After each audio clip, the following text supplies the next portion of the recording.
Assalamualaikum warahmatullahi wabarakatuh. Selamat malam teman-teman semua. Kembali lagi di channel Segenap Rasa, rasa yang selalu menghiasi hidupmu. Jadi untuk hari ini ya teman-teman, aku akan melanjutkan kisah duologi teladan. Yang sekarang akan dibahas itu mengenai kisah teladan di dalam hadis. Yang kemarin kita sudah bahas ya mengenai kisah teladan di dalam Al-Quran, yang itu ada beberapa kisah ya. Kemudian di dalam hadis ini kita akan membahas lebih banyak kisah lagi ya di dalam hadis. Jadi di dalam kisah teladan dalam hadis ini ya, penulisnya adalah Abu Ishaq Al-Huwaini, dan ini juga terjemahan bahasa Indonesia ya, jadi mudah dipahami. Kemudian penerbitnya dari Aqwam.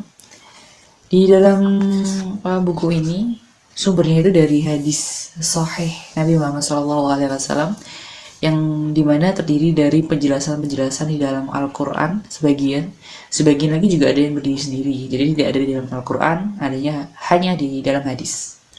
Kemudian untuk kisah teladan dalam hadis ini ya, ada banyak kisah ya, ada 50 kisah di total. Dan teman-teman bisa membacanya dan pastinya bisa mengambil hikmah, makna, inspirasi, dan motivasi di dalam kisah ini.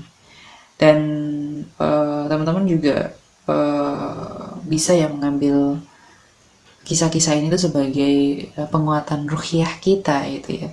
Jadi kesadaran kita bahwa kita adalah sebagai makhluk Allah Subhanahu wa Ta'ala, kita itu semakin sadar dan kita itu selalu terhubung dengan Sang Pencipta, yaitu Allah Subhanahu wa Ta'ala.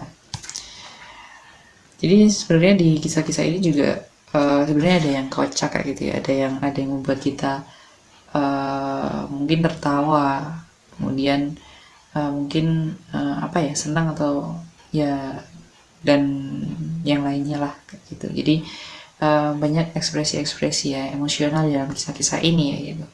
Di dalam 50 kisah ini kita bisa melihat ya beberapa kisah ya, aku bacain ya. Apa saja sih kisah yang dibahas di dalam buku kisah teladan di dalam hadis ini. Yang pertama itu ada 3 orang yang terkurung dalam gua. Jadi teman-teman pasti sudah tidak asing dengan cerita ini gitu ya. Ada 3 orang yang terjebak di dalam gua, kemudian bisa keluar karena apa ya istilahnya itu, menjelaskan ya, atau apa ya, menjelaskan atau memberitahu gitu ya kebaikan-kebaikannya selama di dunia gitu. Kemudian juga ada taubat membunuh 99 jiwa. Pasti juga teman-teman tidak asing dengan cerita ini ya, yang dimana walaupun sudah membunuh banyak jiwa, akan tapi Allah itu memaafkan pembunuh ini gitu. Kemudian juga ada tukang sihir, pemuda, dan rahib gitu. Kemudian juga Nabi yang berbicara kepada matahari di kisah-kisah mengenai mukjizat ya, Nabi yang bisa berbicara dengan matahari.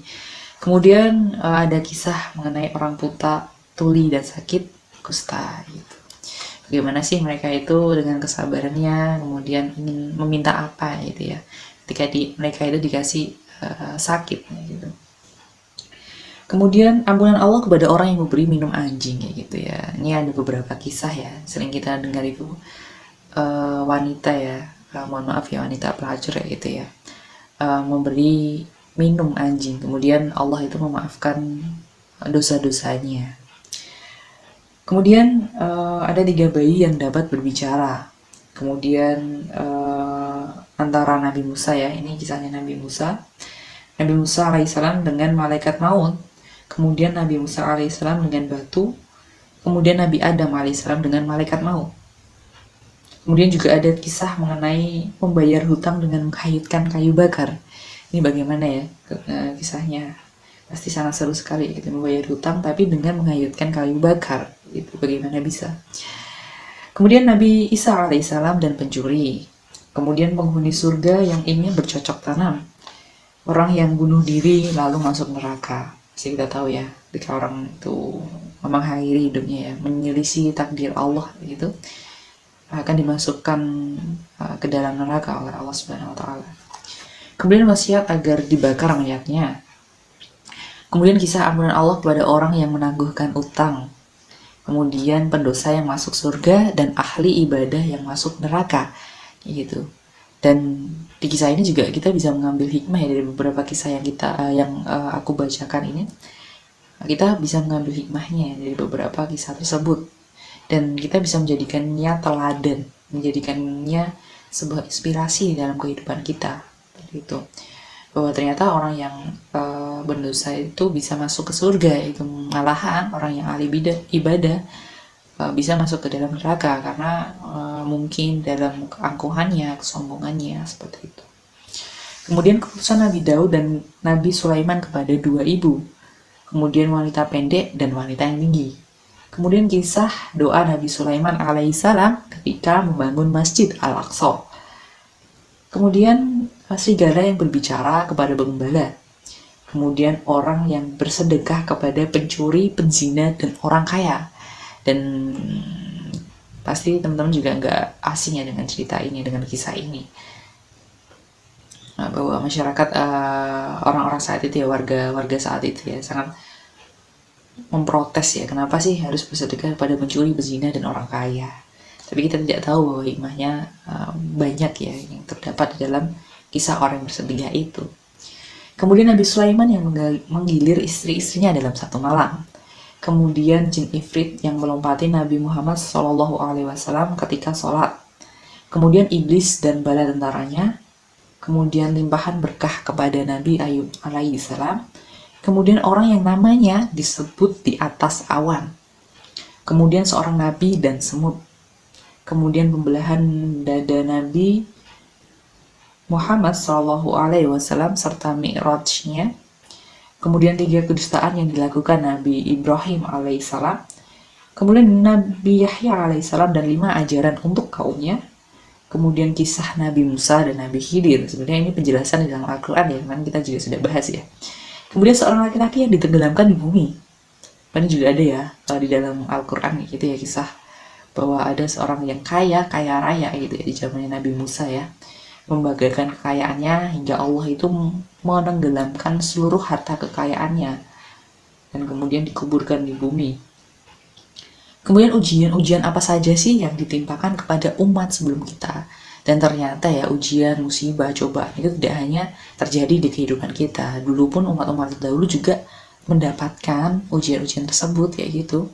Dan mereka dengan adanya ujian, cobaan, dan musibah itu, derajat mereka itu dinaikkan oleh Allah Subhanahu Wa Taala, dan mereka itu apabila bersabar kemudian bersyukur gitu ya, insya Allah Allah itu akan memberikan pahala bagi mereka.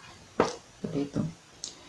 Kemudian orang yang terakhir maksud surga. Kemudian kedudukan penghuni surga yang paling rendah. Kemudian ada cobaan yang dialami oleh Nabi Ayub alaihissalam. Kemudian hari kebangkitan, misteri di alam kubur, kemudian syafaat kubro, kemudian perdebatan Nabi Adam dan Nabi Musa. Kemudian 4 golongan yang minta ditangguhkan kelak pada hari kiamat. Kemudian kisah ke-43. Kemudian cinta Allah kepada orang yang mencintai sama karena Allah Subhanahu Wa Taala. Bahagianya Allah Subhanahu Wa Taala dengan taubatnya seorang hamba. Kemudian keluarnya Dajjal, Yajuj dan Majuj serta turunnya Nabi Isa alaihissalam. Kemudian kisah Tamim Ad-Dari tentang Jazazah. Kemudian kisah Nabi Ibrahim dan Nabi Ismail. Kemudian pertemuan Jibril dengan Nabi Muhammad SAW, dan yang terakhir mengenai kisah mimpi Nabi Muhammad SAW. Ya itu aja teman-teman untuk 50 kisah yang ada di buku ini, di buku kisah teladan dalam hadis, yang pastinya sangat menarik, sangat keren sekali ya gitu ya. Aku merekomendasikan teman-teman itu punya buku ini karena kita bisa mempelajari kisah-kisah yang bisa kita ambil hikmahnya, maknanya, itu inspirasinya gitu. Dan ini juga kisah itu kan juga merangsang kecerdasan otak kayak gitu ya.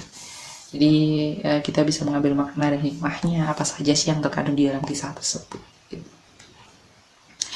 Nah begitu aja teman-teman untuk review buku yang buku duologi yang kedua ini, kisah teladan dalam hadis. Mungkin semoga bisa bermanfaat dan menambah referensi buku teman-teman apabila ingin membeli juga kan ya. Kurang lebihnya mohon maaf, dan jangan lupa untuk like, subscribe, kemudian komen dan share. Kurang lebihnya mohon maaf. Wassalamualaikum warahmatullahi wabarakatuh.